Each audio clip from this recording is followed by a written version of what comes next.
I wanted to make this video for do-it-yourselfers, handymen, people who like to do their own work and save money. I used to send my 6-inch joiner knives out to have them sharpened, and I was never really impressed with how they came out. So I'm going to show you what I did on my own grinder here. I used to freehand these things, and I don't recommend it. It's a little bit dangerous, and it takes a lot of skill. So what I learned how to do was what I did is I went ahead and I took two old dull planer knives, and I stacked them up offset slightly, and I clamped them to the tool rest on my grinder. And then what I did after that, I just took a couple of 1/4 20 screws and a couple of nuts, and I just attached them to the planer blade, the 6-inch joiner blade. And you want to be careful to set the screws down as far as you can in this oblong hole so that they don't hit the grinding wheel.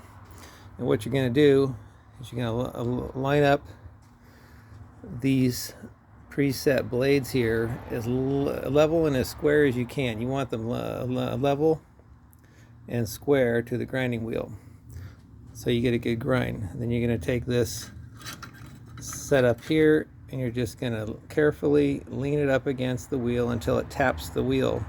Then you're going to look and you're going to see where it scores on the knife. This one's already been ground, but you're going to want to make sure it scores evenly all the way across. That's how you know how far to set this in.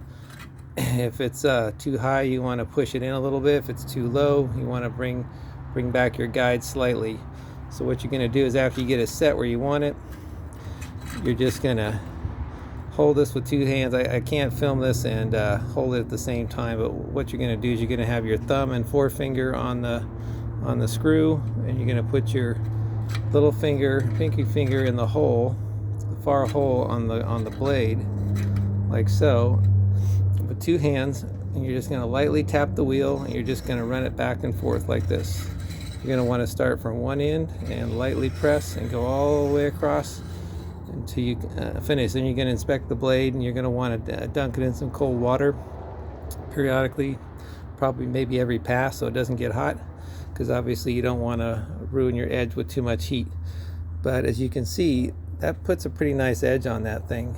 And if you're not trying to build fine furniture, if you're just doing rough carpentry like I am, and you don't require a super fine clean edge, really all you have to do is after you get done with this is just go ahead and run a hone over it, hone it down slightly and clean it up, and you'll get a nice clean edge. So ideally you're going to have 2 or 3 sets of these things. You're going to have a set in your planer and a set that's dull, and then a set that's still wrapped up like this. So after you get them sharpened, you're going to want to wrap them up in cardboard like that, so that way you know that they're sharp and they're ready to go. So I would suggest, like I said, having 2 or 3 sets. That way you always have one.